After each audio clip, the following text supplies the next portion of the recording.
नमो नमो नमो सिद्धानं नमो नमो नमो आयर्यानं नमो नमो नमो वज्रायानं नमो नमो नमो लोये सव साहुनां एसो पंच नमोकारो एसो पंच नमोकारो सव पावपनासनो मंगलानंच सवेसी पढमं हवै मंगलं मंगलानंच सवेसी पढमं हवै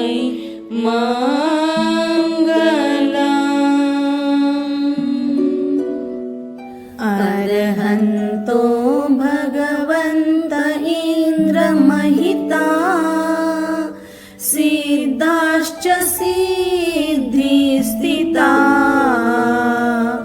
आचार्या जिनशासनोन्नतिकरा पूज्या उपाध्यायका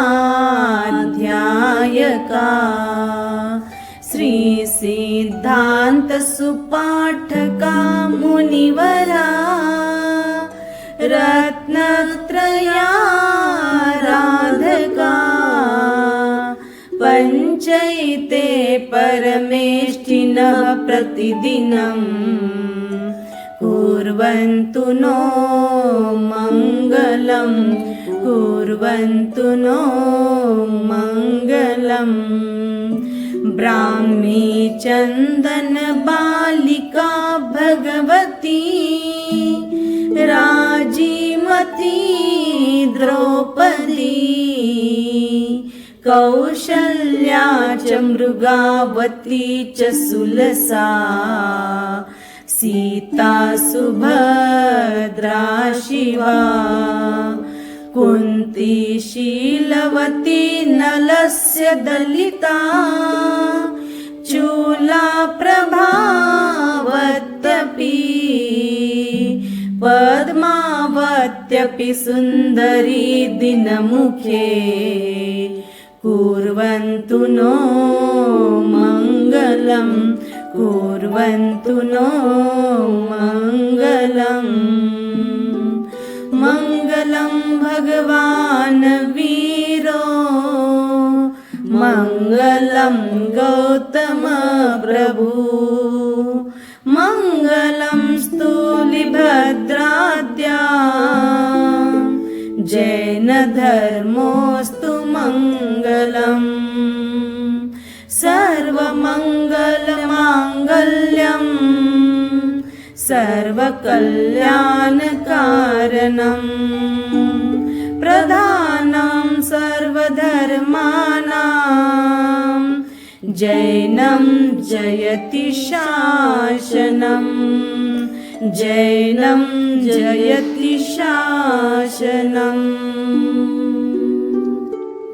जय जय जय जयकार पर्युषन् जय जय जय जयकार जय जय जय जयकार पर्युषन् जय जय जय जयकार स्वागत स्वागत पर्व तुम्हारा स्वागत स्वागत पर्व तुम्हारा लो अभिनंदन आज हमारा लो अभिनंदन आज हमारा वंदन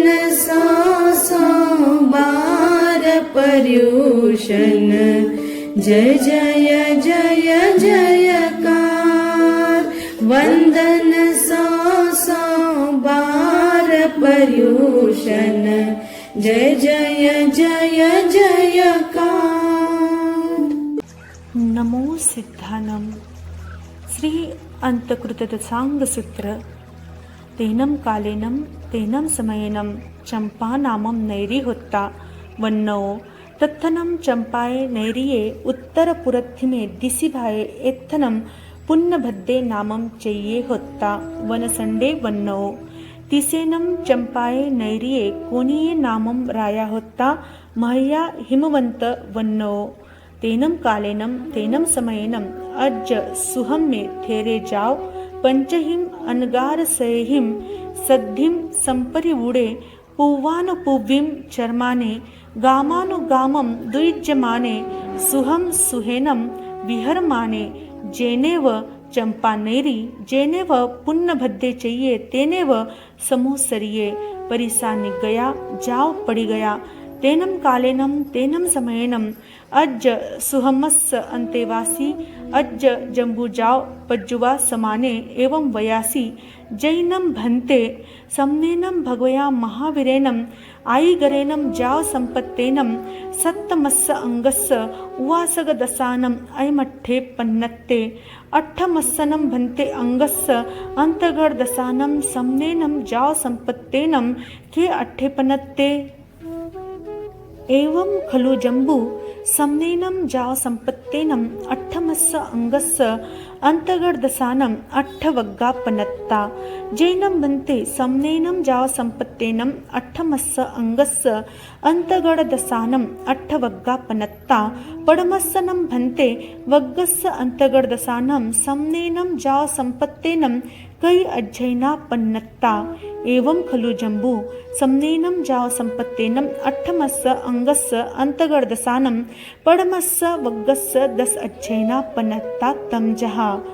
गोयम समुद्र सागर गंभीरे चेव होइथिमि एय अयले कंपिल्ले खलु अक्षोभ पसे नई विन्हु जैनम भन्ते समनेनम जाव संपत्तेनम अट्ठमस्स अंगस्स अंतगढ़ दसानम पड़मस्स वग्गस्स दस अज्जैना पनत्ता तम जहा गोयम जाव विन्नु पड़मस्सनम भन्ते अज्जैनस्स अंतगढ़ दसानम समनेनम जाव संपत्तेनम के अट्ठे पन्नत्ते एवं खलु जंबू तेनम कालेनम तेनम समयेनम बार वै नामम नैरी होत्ता दुवालस जोयना यामा नव जोयन विच्छिन्ना धन वै मई निम्मिया चामीगर पागारा नाना मणि पंचवन्न कवि सीसग परिमंडिया सुरम्मा अलकापुरी संकासा पमु इय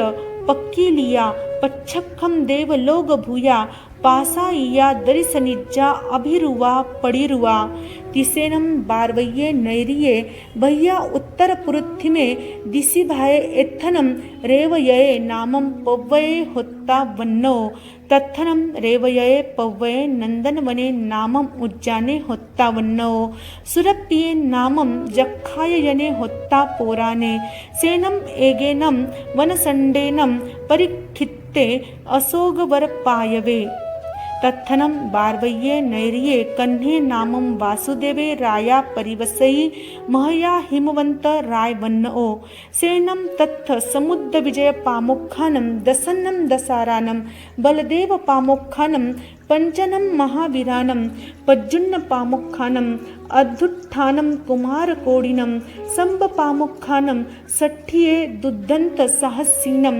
महासेन पामुखानम छप्पन्नाये बलवग्ग साहसीनम वीरसेन पामुखानम एक विसाय वीर साहसीनम उग्रसेन पामुखानम सोलसन्नम राय साहसीनम रुक्मिणी पामुखानम सोलसन्नम देवी साहसीनम अनंग सेना पामुखानम अनेगानम गन्या साहस सीनम अन्य सिंच बहुनम इसर जाव सत्तवाहनम बारवये नैरिये अध बरहस्य समत्तस्य आहे वच्चम जाव विहरई तत्थनम बारवये नैरिये अधंगवन्नी नामम राया परिवसई महया हिमवंत वन्नो तसनम अंधगवन्निस्सरन्नो धारिणी नामम देवी होत्ता वन्नो तैनम सा धारिणी देवी अन्नया कयाईम तंसी तारी सगंसी सय निर्जंसी एवं जहा महबल्ले सुमिन दंसन कहना जम्मम बालतनम कला ओय जोवन्न पानि गहनम कंता पासाय भोगाय नवरम गोयमो नामेनम अठ्ठनम रायवर कन्नानम एक दिवसेनम पानिम गिन्हावेंती अठठ्ठो दाओ तेनम कालेनम तेनम समयनम अर्हा अरिठ्ठनेमी आई गरे जाव विहरई चौविहा देवा आ गया कन्हे भी निग गए तैनम से गोय में कुमारे जहाँ में है तहा निग गए धम्मम सोचा निसम जम नवरम देवानुपिया अम्मा पियरो आपुच्छामी देवानुपियानम अंत्ये पव्वयामी एवं जहाँ मेहे जाव अनगारे जाए इरिया समिये जाव इनमेव निगंथम पाव्यनम पुरो काउम विहरई तैनम से गोय में अनगारे अन्नया कयाईम अर्हो अरिठ्ठनेमिस्स तहारुवानम थेरानम अंतिये सामाय्य मायाईम एक्कारस अंगाईम अहिजई अहिजित्ता बहुहिम चौथ जाव अप्पानम भावे माने विहरई तैनम अर्हा अरिठ्ठनेमि अन्नया कयाईम बार वय्यो नैरियो नंदन वनाओ उज्जानाओ पड़ी निखमित्ता भैया जनवय विहारम विहरई तैनम से गोय में अनगारे अन्नया कयाईम जेनेव अर्हा अरिठ्ठनेमि तेनेव उवागच्छित्ता अर्हम अरिठ्ठनेमिं तिकुत्तो आयाहिनं पयाहिनं करई करित्ता वंदई नमंसई वंदित्ता नमसित्ता एवं वयासी इच्छामिनं भन्ते तुभ्येहिं अभ्यनुनाय समाने मासियं भिक्खुपडिमं वसंपज्जित्तानं विहरित्तये एवं जहा खंदो तहा बारस भिक्खु पडिमाओ फासेई फासित्ता गुणरयनम वि तवो कम्मम तहेव फासेई निरवशेषम एवं जहा खंदो तहा चिंतई तहा आपुच्छहि तहा थेरेहिम सद्धिम सेंतुज्जम दुरुहई मासियाय सल्लेहनाय बारस वरिसाईम परियाय जाव सिद्धे एवं खलु जम्बू समनेनं जाव संपत्तेनं अट्ठमस्य अंगस्य अंतगर्दसानं पडमस्य वग्गस्य पडमस्य अध्ययनस्य अयमठ्ठे पन्नत्ते पडमं अध्ययनं सम्मत्तम एवं जहाँ गोयमो तहाँ शेषावी वन्नी पिया धारिणी माया समुद्रे सागरे गंभीरे थिमिये अहिले कंपिल्ले अक्षोभे पसेनई विन्नुए ए एगगमा पडमो वग्गो 10 अध्ययना पन्नत्ता इति प्रथम वर्ग समाप्त।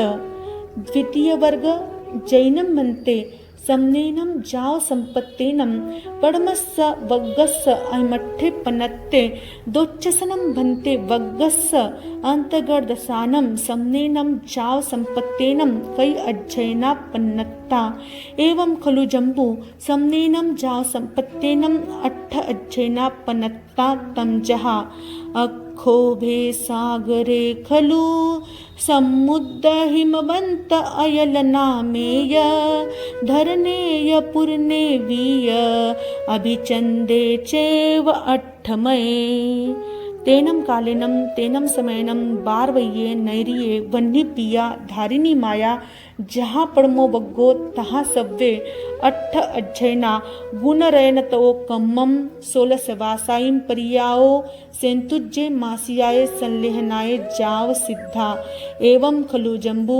समनेनं जाव संपत्तेनं अट्ठमस्य अंगस्य दोच्चस्य वग्गस्य अयमठ्ठे पन्नत्ते ई दोच्चो वग्गो अट्ठ अध्ययना समत्ता इति द्वितीय वर्ग समाप्त। आग में तिविहे पन्नत्ते तम जहाँ सुत्तागम में अत्थागम में तदुभयागम में इस तरह 3 प्रकार आगम रूप ज्ञान के विषय में जो कोई अतिचार लगा हो तो आलोम जम वैदम वच्चामिल्यम हीनक्षरम अच्छक्षरम पयहीनम विनयहीनम जोगहीनम घोषिनम सुट्ठुदिनम दुट्ठुपरिचैनम अकाले को सज्जाओ काले न को सज्जाओ असज्जाए सज्जयम सज्जाए न सज्जयम भंता गुंता विचारता ज्ञान और ज्ञानवंत की आशातना की हो तो तस्मिच्छामि दुक्कडम तस्मिच्छामि दुक्कडम तस्मिच्छामि दुक्कडम। सूरज उगिया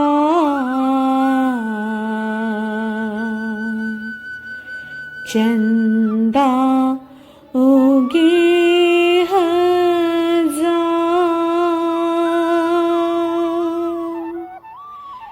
चंदा सूरज फिर भी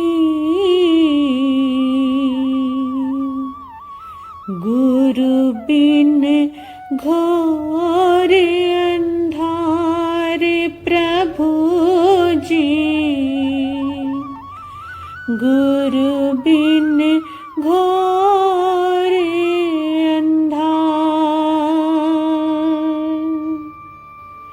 भटक भटक कर थक गए छाया घोर अंधेरा गुरु आनंद की कृपा से हो जाएगा सवेरा रे भविका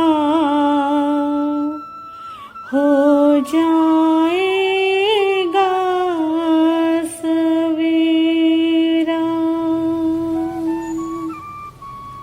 शासनेश प्रभु सर्वज्ञ सर्वदर्शी चरम तीर्थंकर वीर प्रभु भगवान महावीर स्वामी परम आदरणीय परम वंदनीय नराधम को नरोत्तम बनाने वाले कुशल कारीगर संत शिरोमणि पूज्य गुरुदेव आचार्य आनंद श्री जी महाराज साहब के पावन स्मृति में भावपूर्वक वंदन। आनंद शनि रत्ना उपप्रवर्तनी अरिहंत आराधिका धर्मज्योति पूज्य श्री बेन महाराज साहब इनके पावन चरण कमलों में कोटिशः वंदन। जिस पर्व की हम बहुत समय से प्रतीक्षा कर रहे थे वह पर्वाधिराज पर्युषण महापर्व आज हमारे समक्ष प्रारंभ हो चुका है। यत्र तत्र सर्वत्र जहाँ जहाँ भी जैन समाज का बच्चा भी होगा वह यह पर्व बहुत ही खुशी से मनाएगा। यह पर्व चारों ओर मनाया जा रहा है। हर व्यक्ति खुशी से झूमकर इस पर्व को मना रहा है। कहा है पर्व पर्युषण आए हैं भर भर खुशियां लाए हैं। पर्व पर्युषण आए हैं भर भर खुशियां लाए हैं। जिन कर्मों को हम तोड़ न सके वे कर्म तोड़ने आए हैं। जिन कर्मों को हम तोड़ न सके वे कर्म तोड़ने आए हैं। और कर्मों की श्रृंखला को तोड़ने के लिए पर्युषण पर्व का यह प्रथम दिवस अंतकृत दशांग सूत्र जिसका भावार्थ हम सभी श्रद्धा भक्ति और आस्था के साथ सुनेंगे। प्रथम वर्ग का प्रथम अध्ययन शुरू करने से पहले इस अवसरपिनी काल के चौथे आरे में श्रमण भगवान महावीर स्वामी के समय में चंपा नामक नगरी थी। चंपा नगरी का विस्तृत वर्णन जो है उपपातिक सूत्र में दिया गया है। उस चंपा नगरी के उत्तर पूर्व दिशा भाग में यानी ईशान कोण में पूर्णभद्र नाम का चैत्य था यानी यक्षायतन था। वहाँ एक अति रमणीय सुंदर वन खंड था। जहाँ एक ही जाति के वृक्ष प्रधान हो उसे वन खंड कहते हैं। कोई कोई आचार्य ऐसा भी कहते हैं कि जहाँ अनेक जाति के प्रधान वृक्ष हो उसे वन खंड कहते हैं। उस चंपा नगरी में कोनिक नाम का राजा राज्य करता था। वह महाहिमवान महामलय महेंद्र और मेरु पर्वत के समान प्रभावशाली था। अर्थात जिस प्रकार महाहिमवान पर्वत लोक की मर्यादा करता है, उसी प्रकार वह भी प्रजा के लिए मर्यादा नियम बांधने वाला था। जिस प्रकार महामलय पर्वत का सुगंधित पवन सर्वत्र फैलता है, उसी प्रकार उसकी कीर्ति और यश चारों ओर फैला हुआ था। जिस प्रकार मेरु पर्वत अड़ीग है, उसी प्रकार वह भी अपनी प्रतिज्ञा एवं कर्तव्य पालन में दृढ़ एवं अड़ीग था। जिस प्रकार शक्र आदि इंद्र देवों में महान है, उसी प्रकार वह भी मनुष्यों में प्रधान था।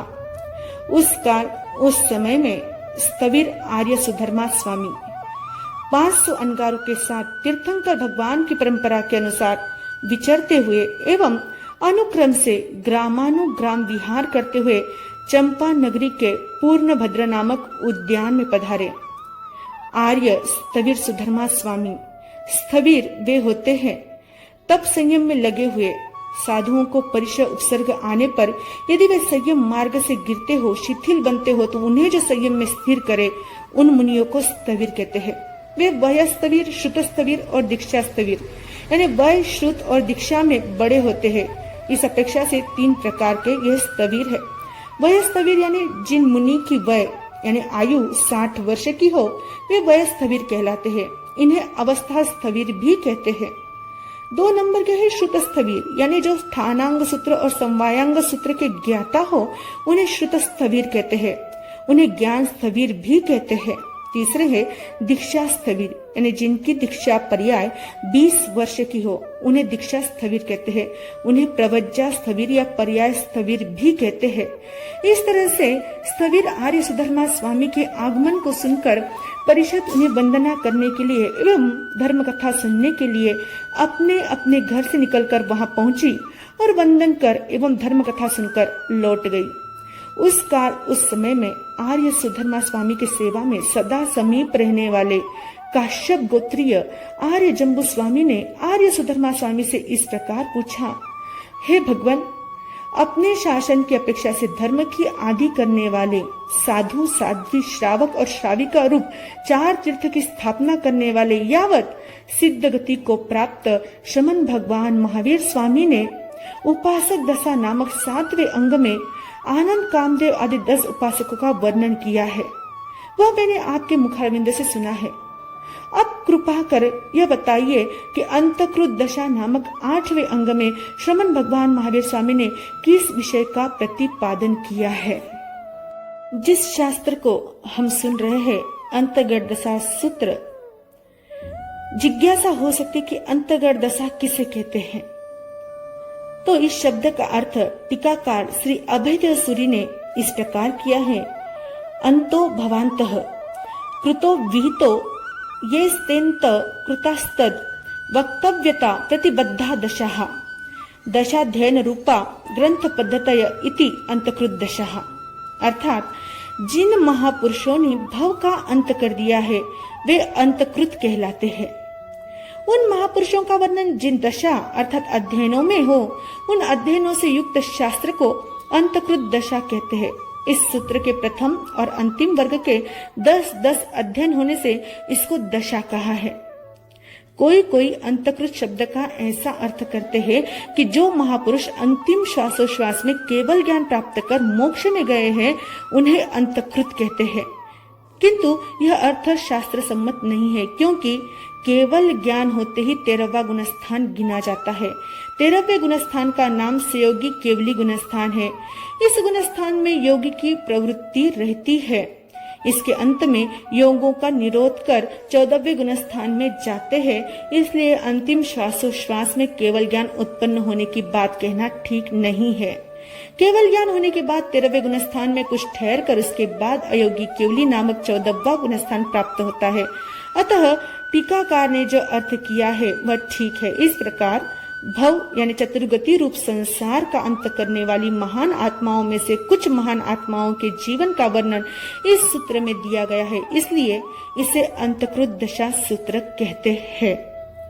तो जब जम्बू स्वामी ने आर्य सुधर्मा स्वामी से इस प्रकार पूछा कि हो भगवान महावीर स्वामी ने 8वें अंग में किस विषय का प्रतिपादन किया है, तो जम्बू स्वामी से आर्य सुधर्मा स्वामी कहते हैं, हे जम्बू, श्रमण भगवान महावीर स्वामी ने 8वें अंग अंतकृत दशा सूत्र के 8 वर्ग कहे हैं। अध्ययनों के समूह को वर्ग कहा जाता है। ओह भगवान, श्रमण भगवान महावीर स्वामी ने अंतकृत दशा नामक 8वें अंग में 8 वर्गों का प्रतिपादन किया है। उनमें से प्रथम वर्ग के कितने अध्ययन कहे हैं? हे जम्बू, श्रमण भगवान महावीर स्वामी ने अंतकृत दशा नामक 8वें अंग के प्रथम वर्ग में 10 अध्ययन कहे हैं। वे इस प्रकार है: गौतम, समुद्र, सागर, गंभीर, स्तिमित, अचल, कंपिल, अक्षोभ, प्रसेनजित और विष्णु कुमार, ये 10 अध्ययन बताए हैं। जम्बू स्वामी फिर प्रश्न करते हैं कि अहो भगवान, श्रमण भगवान महावीर स्वामी ने अंतकृत दशा नामक 8वें अंग के प्रथम वर्ग में 10 अध्ययन कहे हैं, तो उनमें से प्रथम अध्ययन में क्या भाव है? श्री सुधर्मा स्वामी फरमाते हैं कि हे आयुष्मान जम्बू, श्रमण भगवान महावीर स्वामी ने अंतकृत दशा नामक 8वें अंग के प्रथम वर्ग के पहले अध्ययन में ये भाव कहे हैं। हे जम्बू, इस अवसर्पिणी काल के चौथे आर्य में जब 22वें तीर्थंकर भगवान अरिष्टनेमी नेमिनाथ स्वामी इस भूमंडल पर विचरते थे, उस समय सौराष्ट्र देश की राजधानी द्वारिका नाम की नगरी थी। वह 12 योजन लंबी और 9 योजन चौड़ी थी। वह धनपति अर्थात वे श्रमण कुबेर के अत्यंत बुद्धि कौशल द्वारा बनाई गई थी। वह स्वर्ण के परकोटे से घिरी हुई थी। इंद्रनील मणि, वैडूर्य मणि, पद्म राग मणि आदि नाना प्रकार की 5 वर्ण की मणियों से जड़े हुए कपि शीर्षक यानी कंगूरों से सुसज्जित, शोभनीय एवं सुरम्य थी, जिसकी उपमा अलकापुरी यानी कुबेर की नगरी से दी जाती थी। उस नगरी के निवासी सुखी होने से प्रमुदित, हर्षित और क्रीड़ा करने वाले थे, इसलिए वह नगरी भी प्रमुदित और क्रीड़ा कारक थी एवं आमोद प्रमोद और क्रीड़ा की सामग्रियों से परिपूर्ण थी। अतएव वह प्रत्यक्ष देवलोक समान थी। वह प्रासादीय दर्शकों के मन को प्रसन्न करने वाली और दर्शनीय भी थी। वह अभिरूप यानी प्रतिक्षण नवीन रूप वाली और प्रतिरूप यानी सर्वोत्तम असाधारण रूप वाली सर्वांग सौंदर्य पूर्ण दैदीप्यमान ऐसी वह नगरी थी। उस द्वारिका नगरी के बाहर उत्तर पूर्व यानी ईशान कोण में रैवतक नामक पर्वत था। उस पर्वत पर नंदनवन नामक उद्यान था। उस उद्यान में सूर्यप्रिय नाम के यक्ष का यक्षायतन था। वह बहुत प्राचीन था। उस उद्यान में वनखंड से घिरा हुआ एक अशोक वृक्ष था। उस द्वारिका नगरी में कृष्ण वासुदेव राजा राज्य करते थे। जिस प्रकार महाहिमवान पर्वत क्षेत्रों की मर्यादा करता है, उसी प्रकार कृष्ण वासुदेव लोक मर्यादा को नियत एवं स्थिर करने वाले और लोक मर्यादा के पालक थे। द्वारिका नगरी में समुद्र विजय आदि 10 दशार्ह और बलदेव आदि 5 महावीर थे। दशार्ह बलदेव और वासुदेव के परिवार को दशार्ह कहते हैं और जो पूज्य हो उन्हें भी दशार्ह कहते हैं। कृष्ण के पिता वसुदेव जी के 10 भाई थे। वे 10 इस प्रकार है: समुद्र विजय, अक्षोभ, स्तिमित, सागर, हिमवान, अचल, धरन, पूरन, अभिचंद्र और वसुदेव। वसुदेव जी के ये 10 भाई होने से इन्हें 10 दशार्ह कहा गया है। प्रद्युम्न आदि 3.5 करोड़ कुमार थे। कुमार आदि की संख्या पूरे 3 खंड की अपेक्षा से यहाँ बताई गई है। शत्रुओं से कभी पराजित न हो सकने वाले शांब आदि 60,000 शूरवीर थे। महासेन आदि सेनापतियों की अधीनता में रहने वाला 56,000 बलवर्ग यानी सैनिक दल था। वीरसेन आदि 21,000 कार्यकुशल वीर थे। उग्रसेन आदि 16,000 राजा थे। रुक्मिणी आदि 16,000 रानियां थी। कृष्ण वासुदेव के 32,000 रानियां होते हुए भी यहाँ पर प्रमुख राजकन्या आदि होने से रुक्मिणी आदि 16,000 रानियां बताई गई है। 64 कलाओं में निपुण ऐसी अनंग सेना आदि अनेक गणिकाएं थी और भी बहुत से ऐश्वर्यशाली नागरिक, नगर रक्षक, सीमांत राजा, सेठ, सेनापति और सार्थवाह आदि थे। ऐसे परम प्रतापी कृष्ण वासुदेव द्वारिका से लेकर क्षेत्र की मर्यादा करने वाले वैताढ़ पर्वत पर्यंत अर्ध भरत यानी भरत क्षेत्र के 3 खंड का एक छत्र राज्य करते थे। उस द्वारिका नगरी में महाहिमवान मंदर आदि पर्वतों के समान स्थिर एवं मर्यादा पालक तथा बलशाली अंधकृष्णी नाम के राजा थे। स्त्रियों के सभी लक्षणों से युक्त उनकी धारिणी नाम की रानी थी। वह धारिणी रानी किसी समय पुण्यात्माओं के शयन करने योग्य और कोमलता आदि गुणों से युक्त शैया पर सोई हुई थी। उस समय उसने एक शुभ स्वप्न देखा। स्वप्न देखकर रानी जागृत हुई। उसने राजा के पास जाकर अपना देखा हुआ स्वप्न सुनाया। राजा ने स्वप्न का फल बतलाया। यथा समय रानी ने एक सुंदर बालक को जन्म दिया। बालक का बाल्यकाल बहुत सुखपूर्वक बीता। उसने गणित, लेख आदि 72 कलाओं को सीखा। उसके बाद युवावस्था होने पर उसका विवाह हुआ। उसका भवन बहुत सुंदर था और उसकी भोगोपभोग सामग्रियां चित्ताकर्षक थी। इनका नाम गौतम था। माता पिता ने एक ही दिन में 8 सुंदर राजकन्याओं के साथ इनका विवाह कराया। विवाह में 8 कोटि हिरण्य चांदी, 8 कोटि सुवर्ण आदि 8 वस्तुएं इन्हें दहेज में मिली। उस काल उस समय में अपने शासन की अपेक्षा से धर्म की आदि करने वाले 22वें तीर्थंकर भगवान अरिष्टनेमी ग्रामानुग्राम विचरते हुए द्वारिका नगरी के बाहर नंदनवन नामक उद्यान में पधारे। वहाँ भवनपति, वानव्यंतर, ज्योतिषी और वैमानिक के 4 प्रकार के देव तथा मनुष्य और तिर्यंच भगवान की धर्म कथा सुनने के लिए आए। कृष्ण वासुदेव भी अपने भवन से निकलकर भगवान के समीप धर्म श्रवण करने के लिए पहुँचे। ज्ञाता धर्म कथा सूत्र में जिस प्रकार मेघ कुमार का वर्णन है, उसी प्रकार गौतम कुमार भी धर्म कथा सुनने के लिए आए। धर्म कथा सुनकर और उसे हृदय में धारण करके गौतम कुमार ने भगवान से प्रार्थना की कि हो भगवान, मैं अपने माता पिता से पूछकर आपके पास दीक्षा लेना चाहता हूँ। माता पिता के बहुत समझाने पर भी भोग विलास की समस्त सामग्री को छोड़ वे अनगार बन गए। अनगार बनने के बाद एरिया समिति, भाषा समिति आदि से लेकर निग्रंथ प्रवचन को आगे रखकर भगवान के कहे हुए प्रवचनों का पालन करते हुए विचरने लगे। उसके बाद गौतम अनगार ने किसी समय में अरिहंत भगवान अरिष्टनेमी के गीतार्थ स्थविर साधुओं के समीप सावध्य योग, परिवर्जन, निर्वध्य योग, सेवन रूप, सामयिक आदि 6 आवश्यक तथा 11 अंगों का अध्ययन किया। अध्ययन करके बहुत से चतुर्थ भक्त यानी उपवास, बेला, तेला, चौला, पचोला, अर्धमास और मास खमन आदि तप से अपनी आत्मा को भावित करते हुए विचरने लगे। अरिहंत भगवान अरिष्टनेमी ने द्वारिका नगरी के नंदनवन उद्यान से विहार कर दिया और धर्मोपदेश करते हुए विचरण करने लगे। एक दिन गौतम अनगार अरिहंत अरिष्टनेमी के समीप आए और भगवान अरिष्टनेमी को 3 बार आदक्षिण प्रदक्षिण वंदन किया। दोनों हाथ जोड़ने को अंजलि पुट कहते हैं। अंजलि पुट को अपने दाहिने कान से लेकर सिर पर घुमाते हुए बाएं कान तक ले जाकर फिर उसे घुमाते हुए दाहिने कान पर ले जावे और बाद में उसे अपने ललाट पर स्थापन करे, उसे आदक्षिण प्रदक्षिण कहते हैं। आदक्षिण प्रदक्षिण करके गौतम कुमार ने भगवान को वंदन नमस्कार किया और वे इस प्रकार निवेदन करने लगे कि हो भगवान, आपकी आज्ञा हो तो मैं मासी की भिक्षु प्रतिमा स्वीकार करूं। भगवान ने फरमाया, जैसे सुख हो वैसे करो। भगवान की आज्ञा पाकर गौतम अनगार ने 12 भिक्षु प्रतिमा का सम्यक आराधन किया और गुणरत्न संवत्सर नामक तप का भी पूर्ण रूप से आराधन किया। गुणरत्न संवत्सर तप में 16 मास लगते हैं, जिसमें 407 दिन तपस्या के और 73 दिन पारने के होते हैं।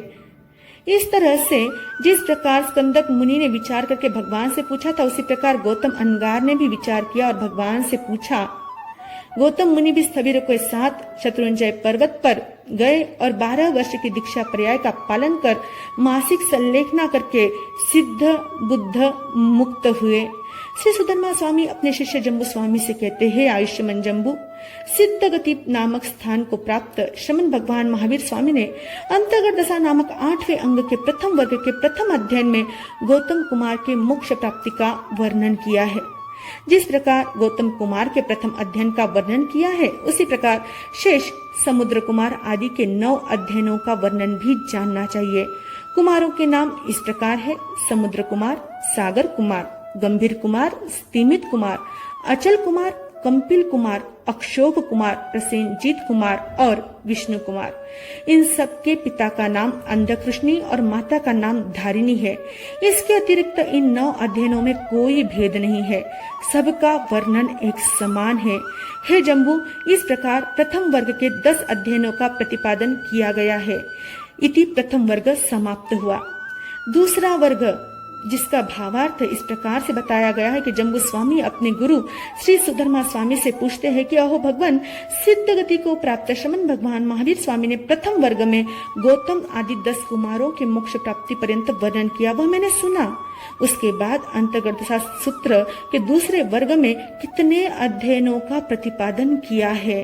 श्री सुधर्मा स्वामी कहते हैं कि हे जम्बू, श्रमण भगवान महावीर स्वामी ने दूसरे वर्ग में 8 अध्ययनों का वर्णन किया है। वे इस प्रकार है: अक्षोभ, सागर, समुद्र, हिमवान, अचल, धरण, पूरन और अभिचंद।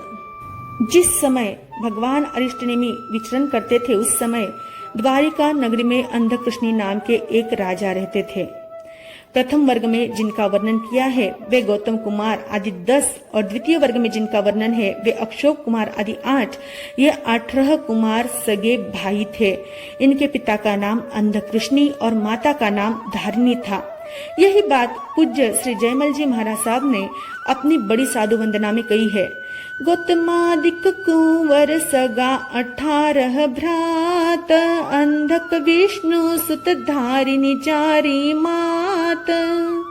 परंतु श्री दलपत राय जी कृत नव तत्व प्रश्नोत्तरी में बताया है कि गौतम कुमार आदि 10 अंधकृष्णी के पुत्र थे और अक्षुभ कुमार आदि 8 अंधकृष्णी के पौत्र थे। अर्थात अंधकृष्णी के जिन 10 पुत्रों का वर्णन पहले वर्ग में किया है, उनमें से 10वें पुत्र विष्णु कुमार के अक्षोभ कुमार आदि 8 पुत्र थे। इस प्रकार अक्षोभ आदि 8 कुमार अंधकृष्णी के पौत्र है। शास्त्र के मूल पाठ पर विचार करने से तो यही ज्ञात होता है कि ये 18 सगे भाई थे, क्योंकि प्रथम वर्ग में और द्वितीय वर्ग में दोनों जगह वन्नी पिया ऐसा पाठ दिया है। वृष्णि शब्द का प्राकृत में वन्य रूप बनता है, परंतु विष्णु शब्द का वन्य रूप नहीं बनता, विष्णु शब्द का विष्णु रूप बनता है। तो इस तरह से उनके माता का नाम धारिणी था और पिता का नाम अंधकृष्णी था। तो उनके अक्षोभ, सागर, समुद्र, हिमवान, अचल, धरण, पूरन, अभिचंद नाम के 8 पुत्र। प्रथम वर्ग में गौतमादि अध्ययन के समान अक्षोभ आदि 8 अध्ययन भी है। गौतम आदि 10 कुमारों के समान इन्होंने भी गुण रत्न संवत्सर तप किया, 16 वर्ष तक दीक्षा पर्याय का पालन किया और शत्रुंजय पर्वत पर 1 मास की संलेखना करके सिद्ध बुद्ध मुक्त हुए। हे जम्बू, श्रमण भगवान महावीर स्वामी ने अंतर्गर्दशा नामक 8वें अंग के दूसरे वर्ग में इस प्रकार से इस अर्थ का प्रतिपादन किया है। इस प्रकार से दूसरा वर्ग समाप्त हुआ। भारतवर्ष पर्व प्रधान देश है। पर्व भारतीय संस्कृति का प्राण है। पर्वों में भारतीय धर्म, चिंतन एवं संस्कारों की छवि मूर्तिमान होती है। जिस परंपरा का जो पर्व है, वह पर्व उस परंपरा की मूल आत्मा का सर्वांग उद्घाटन करता है। जैसे विजयादशमी क्षत्रियोचित वीरता तथा अन्याय के प्रतिकार का प्रतीक है, तो दीपावली पर्व प्रकाश, स्वच्छता तथा वस्त्राभूषण परिधान में नवीनता का स्वरूप प्रकट करता है। इसी प्रकार अन्य पर्व भी। जैन परंपरा लौकिक पर्वों को इतना महत्व नहीं देती। इसका मूल स्वर अध्यात्म प्रधान है। आत्मा की शुद्धि, कषायों एवं विषयों की निवृत्ति तथा तप, संयम, साधना की प्रवृत्ति जैन परंपरा का मूल लक्ष्य है। जैनत्व का मंदिर इसी अध्यात्म भावना की नींव पर टिका है।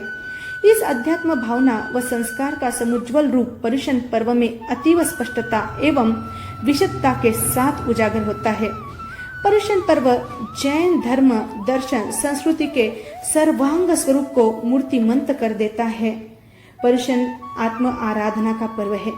इन 8 दिनों में अन्य धार्मिक साधनाओं के अतिरिक्त आगमों का विशेष स्वाध्याय, पठन पाठन भी किया जाता है, वाचन भी किया जाता है, जिनके स्वाध्याय तथा श्रवण से तपस्या की, कषाय विजय की, इंद्रिय निग्रह की और आत्मा को सर्व प्रकारेण शीतलता की अनुभूति कराने की प्रेरणा मिलती है। इस दृष्टि से पर्युषण पर्व के मंगल दिवस में अंतर्गढ़ सूत्र जैसे पवित्र आगम के पठन की परंपरा चली आ रही है। इस आगम का नाम ही इसकी सार्थकता सूचित करता है। अंतकृत अर्थात जन्म मरण रूपी भव परंपरा का अंत करने वाला, विषय कषाय रूपी विष वल्लरी का समूल अंत करने वाले 90 महान वितराग आत्माओं की साधना का रोमांचक वर्णन अंकित है इस आगम में, जिसे सुनते सुनते ही श्रोता तप, त्याग, वैराग्य की भावना से ओतप्रोत हो जाते हैं। और आज देखो, आज सबके चेहरे पर प्रसन्नता की लहरें दौड़ रही है। बच्चों और बहनों के मुखमंडल पर भी आज उत्साह, उल्लास और आनंद की तरंगे उछल रही है। जैसे एक पतिव्रता नारी का पति परदेश गया, उसे महीनों ही नहीं वर्षों गुजर गए, आया नहीं, पत्र भी नहीं आया। कई वर्षों बाद जब वह लौटा, उस समय उस पतिव्रता स्त्री के मन में उल्लास और आनंद छा गया। उसका मन मयूर हर्ष से नाच उठता है, उसका अंग अंग पुलकित हो उठता है। सारे घर में चहल पहल प्रारंभ हो जाती है। घर के पारिवारिक सदस्य भी एक दूसरे से मिलकर प्रसन्नता से झूम जाते हैं। यह चहल पहल और साज सज्जा देखकर किसी पड़ोसन ने पूछा, आज क्या बात है, इतनी खुशियां, इतनी तैयारी किस लिए हो रही है बहन? तो उसने पुलक कर कहा, साजन आया है सखी, जाकी ज्योति बाट, जिनकी मैं कई वर्षों से प्रतीक्षा कर रही थी, वही मेरे पतिदेव, मेरे सर्वस्व, जीवन आधार, मेरे परिवार के शोभास्पद स्वामी आज आए हैं। उनके आगमन की खुशी में हम सब हर्ष से उछल रहे हैं। भारत के पारिवारिक जीवन को गहराई से समझने वाले ही इस बात को समझ सकते हैं कि एक पतिव्रता नारी को अपने पति के प्रति कितना मधुर स्नेह संबंध, कितना उदात्त विचार होता है। ठीक यही बात हम पर्युषण पर्व के संबंध में कह सकते हैं। आज जैन समाज का बच्चा बच्चा हर्ष से उछल रहा है। घर घर में आज खुशियां छा रही है। सारा समाज इस पर्व के आगमन की खुशी में प्रसन्नता से झूम उठा है। मासधर या पक्षधर अर्थात पर्युषण पर्व के ठीक 1 मास या 15 दिन पहले से तपस्वियों की तपस्याएं शुरू हो जाती है। कई लोग ऐम्बिली एकासन भी उत्साहपूर्वक प्रारंभ कर देते हैं। शरीर भले ही कुछ कमजोर हो जाता है, परंतु उनके मन तपस्या करते हुए उत्साह, आनंद और उमंग से नाचते रहते हैं। इसका क्या कारण है? जिसकी हम पिछले 12 महीनों से प्रतीक्षा कर रहे थे, वही हमारे जीवन का आधार, आत्मा को तप त्याग के सिंचन से विकसित करने वाला आत्मशुद्धि का पर्व पर्वाधिराज पर्युषण आज आया है। इसलिए तो कहते हैं, यह पर्व पर्युषण आया, घर घर में आनंद छाया। यह पर्व पर्युषण आया, घर घर में आनंद छाया, मन को इसने महकाया। यह पर्व पर्युषण आया, आत्मा को आन जगाया। यह पर्व पर्युषण आया। आज का दिन शरीर को, बालों को, कपड़ों को एवं घर को सजाने का नहीं, किंतु आत्मा को सजाने का दिन है। पर्युषण पर्व किसी भी मास में क्यों नहीं मनाया जा सकता है? सवाल हो सकता है कि वह भाद्रपद मास में ही तथा अमुक तिथि से अमुक तिथि तक ही क्यों मनाया जाता है, और यदि हम इसमें परिवर्तन कर सुविधानुसार इसकी आराधना कर ली जाए तो क्या दोष होगा? कहा जाता है, भगवान पार्श्वनाथ के शासन काल में चातुर्मास समाप्ति भाद्रपद शुक्ला पंचमी को ही हो जाती थी। तदनुसार भाद्रपद शुक्ला पंचमी को वर्ष का अंतिम दिन मान लिया जाता था और इसी के अनुसार सांवत्सरिक अर्थात वार्षिक प्रतिक्रमण किया जाता था और किया जाता है। इसलिए भाद्रपद शुक्ला पंचमी के प्रतिक्रमण का लाभ और नाम सांवत्सरिक प्रतिक्रमण प्रचलित हुआ। दूसरा कारण यह बताया जाता है कि प्रत्येक अवसर्पिणी उत्सर्पिणी के शुभ आरोह का प्रारंभ भाद्रपद शुक्ला पंचमी से होता है। यह जानी हुई बात है कि प्रत्येक शुभ आर्य के प्रारंभ होने के पूर्व प्राकृतिक संयोगानुसार दूध, घृत, मधु आदि जैसी 7 प्रकार की वस्तुओं की, इन चीजों की दिन रात तक बराबर वृष्टि होती रहती है उन 50 दिन तक, और 50वें दिन उस आर्य का प्रारंभिक दिन होता है। इसलिए चातुर्मास के प्रारंभिक दिन से 50वें दिन की अर्थात भाद्रपद शुक्ला पंचमी की धार्मिक पर्वों में सर्वश्रेष्ठ पर्व के रूप में कल्पना की गई और इसी दिन वर्ष भर के पापों की आलोचना करना, उपवास आदि करना कल्याणास्पद माना गया है। तीसरा कारण यह कहा जाता है कि आयु कर्म का बंध संपूर्ण जीवन के तृतीय भाग में हुआ करता है। इसी का प्रकार किसी भी वर्ष के तृतीय भाग में और तृतीय के भी तृतीय भाग में अक्सर करके बंध होता है और तदनुसार पर्युषण पर्व के दिन ऐसे ही समय में रखे गए हैं कि जिनमें आयु कर्म का विशेषकर बंध हुआ करता है। चौथी और श्रेष्ठ कारण यह है कि आचार्यों ने विचार किया कि यदि धार्मिक क्रिया के कुछ दिन स्थिर कर दिए जाए तो प्रत्येक व्यक्ति को सामूहिक रूप से धर्म क्रिया करने का लाभ होगा। ज्ञान वृद्धि के साथ साथ चारित्र वृद्धि होकर कषाय की मंदता बढ़ेगी और संघ में संप वृद्धि होगी। धर्म की प्रभावना एवं धर्म के प्रति जैन और जैनेतरों का अनुराग भरा उत्साह उत्पन्न होगा तथा धर्म प्रचार में सुलभता प्राप्त होगी। अन्य धर्मों की अपेक्षा जैन धर्म की विशेषता महत्ता प्रकट होगी। इन कारणों के अतिरिक्त यह भी लाभ होगा कि यदि किसी व्यक्ति ने वर्ष भर में धर्म आराधना नहीं की हो तो इन दिनों में समय निकालकर धर्म क्रिया कर ले। यह कहना अनावश्यकीय ही है कि इस प्रकार के धर्म आराधन के लिए दिन निश्चित कर देने से संपूर्ण भूमंडल में एक ही दिन और एक ही समय में सब मनुष्य एक ही प्रकार की धर्म क्रिया करते हैं, जिससे विभिन्नता मिटकर एक भव्य एवं मनोरम धार्मिक दृश्य नेत्रों के सामने उपस्थित होकर अलौकिक आनंद उत्पन्न करने लग जाता है। आत्मा धर्मानंद में विभोर होकर अनंत आत्मज्योति के सागर में स्वर्गीय हिलोरे लेने लग जाती है। धर्म का प्रत्यक्ष फल मिल जाता है। आत्मा और ईश्वर में दृढ़ विश्वास उत्पन्न होकर धर्म क्रिया में विशेष रुचि उत्पन्न होती है।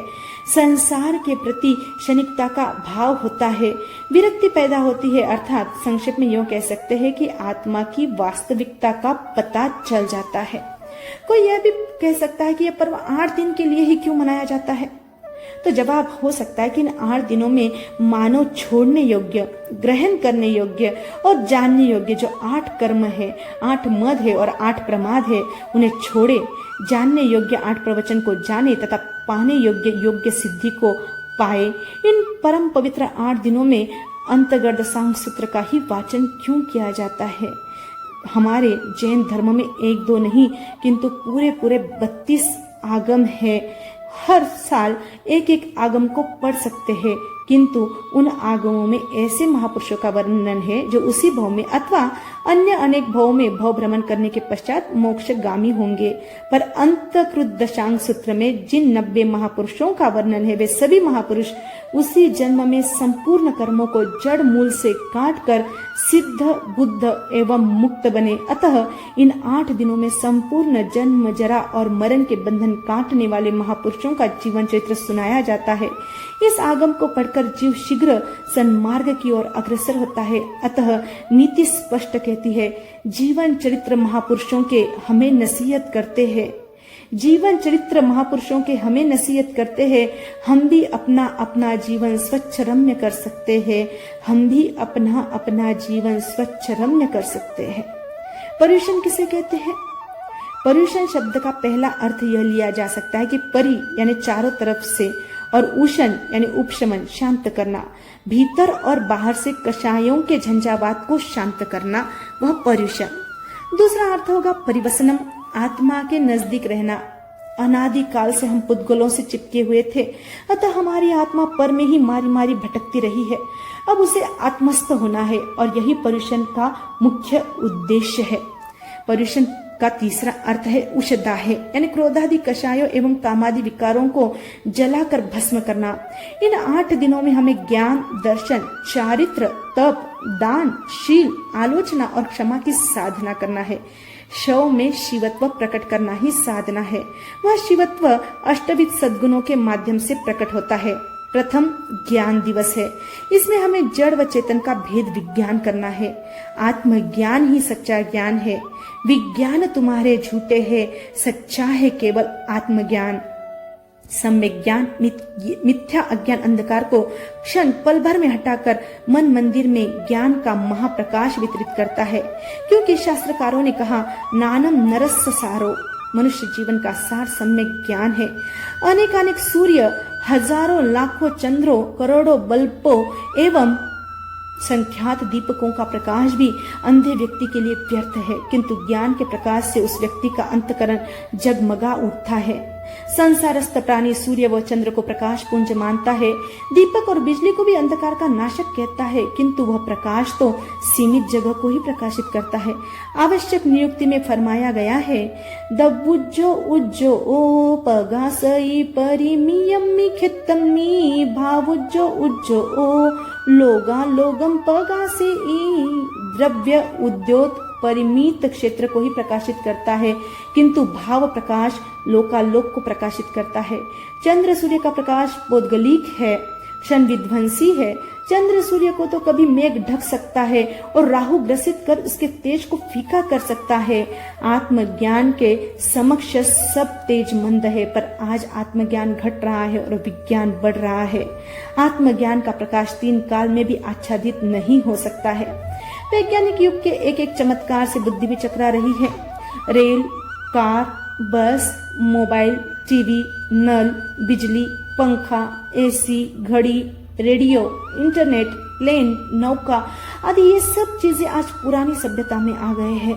आज तो विज्ञान की धूम है, नित्य नए नए आविष्कार रोजाना द्रुत गति से निकल रहे हैं। उसके कुछ नमूने इस प्रकार है कि आज अमेरिका में प्रातः 6 बजे जो घास रूप में होती है, वही घास मशीनों के द्वारा लुगदी बनकर कागज का रूप धारण कर 9 बजे अखबार बनकर बाजारों में बिकने को आ जाती है। सुना है कि अमेरिका वालों ने एक ऐसी गोली बनाई है जिसकी मात्र 3 गोली चूस लेने पर 8-10 घंटे तक भोजन की आवश्यकता महसूस ही नहीं होती। एक जर्मन वैज्ञानिक ने निद्रा का आराम देने वाली एक मशीन का निर्माण किया है, जिसके नीचे सिर्फ 2 मिनट सिर टेक कर सिर रख देने से 7-8 घंटे निद्रा आवे उतना आराम मिल जाता है। आज वैज्ञानिकों ने पानी पर तैरने वाले जूते बना दिए हैं, जिसे पहनकर आसानी से पानी पर तैरा जा सकता है। सुना जाता है कि सत्य असत्य का पता लगाने वाली मशीनें भी आज बन चुकी है। उस मशीन का एक सिरा अपराधी के बाह से जोड़ दिया जाता है, फिर बटन दबा देते हैं। खून में दबाव आते ही समझ लिया जाता है कि अब अपराधी झूठ बोल रहा है।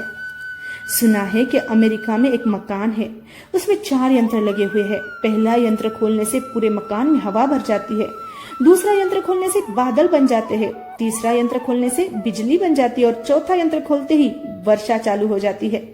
एक वैज्ञानिक ने रूस की प्रदर्शनी में एक कैमरा दिखाया जो एक क्षण में 3 करोड़ 20 लाख चित्र खींच सकता है। जापान में एक वृक्ष पर 27 तरह के वृक्षों के फलों की कलमें लगाई गई और उसका प्रयोग सफल भी रहा। सुनते हैं कि उस एक ही वृक्ष से 26 तरह के फल प्राप्त हो रहे हैं। रूस में भी ऐसे प्रयोग सफल रहे हैं। इस प्रकार आज भौतिक विज्ञान ने मानव को बहुत शक्तिशाली बना दिया है। पंख नहीं होने पर भी मानव पक्षी की भांति स्वतंत्र आकाश में विचरण कर सकता है। समंदर के अंतस्थल को मछली की भांति विदित कर सकता है। यह ताकत पौद्गलिक शक्ति के माध्यम से मानव ने सहज ही प्राप्त कर ली, पर ज्ञान की ज्योति धुंधली पड़ती जा रही है। उसे ज्वाजल्यमान करने की बहुत बड़ी आवश्यकता है, क्योंकि संस्कृत के प्रकांड विद्वान अमर सिंह ने कहा है कि मोक्ष मार्ग की ओर ले जाने वाली बुद्धि ज्ञान है और संसार की ओर घसीटने वाली बुद्धि विज्ञान है। शिल्प शास्त्र की जितनी भी कलाएं हैं वे विज्ञान से आती है। विज्ञान तो दिन प्रतिदिन तीव्र गति से बढ़ता ही जा रहा है। मानव आज जल, स्थल व नभचारी बन चुका है। आकाश, पाताल व भूमंडल का संपूर्ण ज्ञान करने में वह सक्षम हो गया है, पर आत्मज्ञान से कोसों दूर है। आज का विद्यार्थी सिकंदर का जन्म व मृत्यु कब हुई बता सकता है, परंतु अपने दादाजी दादीजी कब जन्मे और कौन सी तारीख को गए वह नहीं बता सकता। परम पिता भगवान महावीर स्वामी कब जन्मे और उनका परिनिर्वाण कौन से दिन हुआ यह नहीं बता सकता। सर्वज्ञ भगवंतों ने हमारे कल्याण के लिए कौन सा रास्ता प्रस्तुत किया तो वह बताएगा भी कहां से। परवादी राज के पुनीत पावन प्रसंग पर आज हमें आत्महित की बहुत सी बातें समझनी है, उन पर ठीक से श्रद्धा करनी है और पूर्ण शक्ति के साथ उन सर्वज्ञ भगवंतों के वचनों पर चलना है। इसको हम सीधी व सरल भाषा में जानना, मानना व पालना भी कह सकते हैं। यानी ज्ञानी भगवंतों ने सम्यक ज्ञान, सम्यक दर्शन, सम्यक चारित्र को अंजन, मंजन और रंजन की उपमा से उपमित किया है। जैसे अंजन नेत्र में, मंजन दांतों में और रंजन शरीर में चमक, दमक व कांति लाता है, वैसे ही रत्नत्रय आत्मा में चमक लाते हैं। किसी व्यक्ति को 4 कोस की दूरी भी पार करनी है तब भी वह व्यक्ति कुछ चीजें अपने पास रखता है। जैसे कहा है कि 4 कोस ग्रामांतरे खर्चे बांधे लार, पर भव निश्चय जावनो करिए धर्म विचार। भोजन, बिस्तर और पैसा मुसाफिरी में आवश्यक है, ठीक इसी प्रकार मुक्ति की मुसाफिरी में साधक के पास रत्नत्रय अत्यावश्यक है। जिन आत्माओं को रत्नत्रय की प्राप्ति हो जाती है वे आत्माएं चतुर्गति रूप संसार समंदर से अवश्य ही पार हो जाती है, संसार में विनष्ट नहीं होती है। जहाँ सुई सुत्ता पड़िया बिना विनसई, तहाँ जीवे सुत्ते संसारे न विनसई। जैसे धागे वाली सुई हाथ से छूट जाने पर भी आसानी से खोजी जा सकती है, वैसे ही सम्यक ज्ञानी संसार में नहीं भटकता है। सम्यक ज्ञान आत्मा का निज गुण है। ज्ञान को हम एक पत्थर की यानी बैटरी भी कह सकते हैं। आत्मा और परमात्मा में कर्म का ही भेद है, काट देगर कर्म तो भेद है न खेद है। यह बैटरी आत्मा को चरित्र की ओर अग्रसर करने का सत्पथ दिखाती है। जड़ चेतन के भेद विज्ञान के अभाव में सभी भौतिक ज्ञान व्यर्थ है। एक दृष्टांत कि एक राजा ने एक पंडित से पारस पत्थर देखने की अभिलाषा व्यक्त की। संत ने अपने शिष्य से कहा, जाओ लोहमय पेटी में रखा पारस पत्थर ले आओ। यह सुनकर राजा के आश्चर्य का पारावार नहीं रहा। वो सोचने लगा, अगर यह सचमुच में पारस है तो इसने लोहे की पेटी को सोने का क्यों नहीं बना दिया। संत ने भेद प्रकट करते हुए कहा, पेटी व पारस के बीच में कागज है, अतः सोना बनाने का सामर्थ्य होने पर भी बना नहीं पाता। अब तुम अपनी लोहमय तलवार लाओ, मैं अभी सोना बनाए देता हूँ। बना भी दिया। इस दृश्य से राजा बहुत प्रसन्न हुआ। ठीक इसी प्रकार आत्मा और परमात्मा में कर्म का पर्दा है, उसको हटाने वाला ज्ञान है। कर्म रूप कागज के हटते ही आत्मा में अपूर्व आनंदानुभूति होती है, और यह आनंदानुभूति कराने वाला सम्यक ज्ञानी है। अंतकरण में उसकी जागृति के लिए स्वाध्याय की जीवन में अत्यावश्यकता है। पर अध्याय करते करते अनंत काल व्यतीत कर दिया। वह ऐसा है, वह वैसा है, उसमें अमुक तरह की बुराई है, वह क्रोध का कोथला है, अभिमान का पुतला है, माया और लोभ से मलिन है। इस तरह की बुराई में दिलचस्पी लेने में सदा तत्पर रहता है। किंतु आज का पर्व हमें पराध्याय से हटाकर स्वाध्याय में आने की प्रेरणा प्रदान करता है, अंतर की ओर झांकने को आकर्षित करता है। ज्ञान सुखों की खान है, दुख खान अज्ञान, तन रोगों की खान है, धन भोगों की खान। ज्ञान अनंत आनंद देने वाला है, अज्ञान दुख देने वाला है। तन को रोगोत्पादन की खान कहा तो धन को भोगों की खान बताया है। ज्ञानी के अंतकरण में दोनों दुख सुख के रहने पर भी उनका अंतकरण कैसा रहता है? सुख दुख दोनों बसत है, ज्ञानी के घट माय, गिर सर्दी से मुकुट में भार भींज वो नाय। जैसे कांच में तालाब और पर्वत दोनों दिखाई पड़ते हैं, पर वह दर्पण न तो पानी से भीगता है और न पर्वत से भारी होता है, वैसे ही ज्ञानी में सुख व दुख दोनों रहते हैं, पर वे अपने आप को उन कष्टों से अलग थलग रखते हैं। मानवांतिक संकट में भी घबराते नहीं है, किंतु चिंतन करते हैं कि देह विनाशी, मैं अविनाशी, शरीर विनाशी है, मैं आत्मा अविनाशी हूँ। ऐसा चिंतन ज्ञानियों का होता है। इसलिए ज्ञानी को फूल की उपमा दी जाती है। जैसे फूल सबको प्रिय लगता है और वह जन जन के गले का हार बनता है, और कांटा सर्वत्र अपमान व तिरस्कार का भाजन हो जाता है। इसलिए कहा है कि सम्यक ज्ञान को अपनाओ। ज्ञान दूर कुछ क्रिया भिन्न है, इच्छा क्यों हो पूरी मन की, एक दूसरे से मिल न सके, यह विडंबना है जीवन की। ज्ञान और क्रिया को जीवन में अपनाए। इन दोनों के संगम से निश्चित ही अपनी आत्मा का कल्याण होगा। जय आनंद। मंगल पाठ।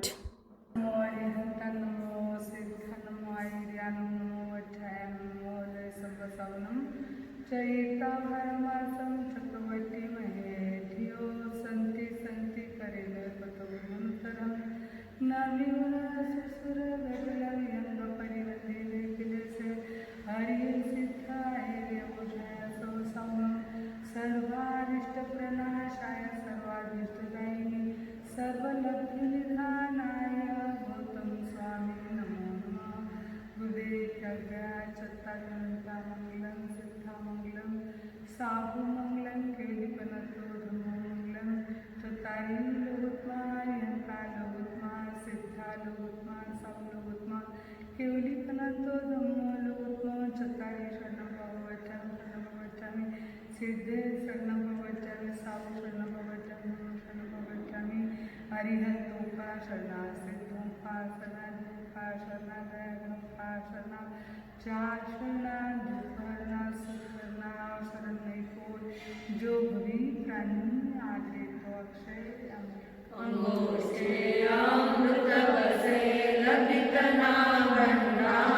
श्री गुरु गौतम समरिये मनवांचित फलदाता भावे भावन भाविये भावे कीजे दान भावे धर्म राधिये भावे केवल ज्ञान भावे पद निर्वाण। शासनपति श्रमण भगवान महावीर स्वामी की जय। शांतिनाथ भगवान की जय। आचार्य सम्राट पूज्य गुरुदेव आनंद जी महाराज साहब की जय। कर्नाटक के श्री गौर तपस्वी पूज्य श्री गणेश जी महाराज साहब की जय। बिहार योगी आचार्य प्रभु पूज्य डॉक्टर शिवमुनि जी महाराज साहब की जय। गुरुआचार्य पूज्य श्री महेंद्र जी महाराज साहब की जय। महाराष्ट्र प्रवर्तक पूज्य श्री कुंदन जी महाराज साहब की जय। दादी गुरु जी पूज्य श्री प्रेम कंवर जी महाराज साहब की जय। आनंद आनंद श्रमीर नव प्रवर्तनी म्हणजे श्री कंचन गौरजी महाराज साहब की जय, सर्व संत सतियों की जय, अहिंसा परमो धर्म की जय, जैन धर्म की जय, वंदे वीरम वंदे वीरम वंदे वीरम शासन देव की जय, रमन संग की जय, आज के आध्यात्मिक आनंद की जय।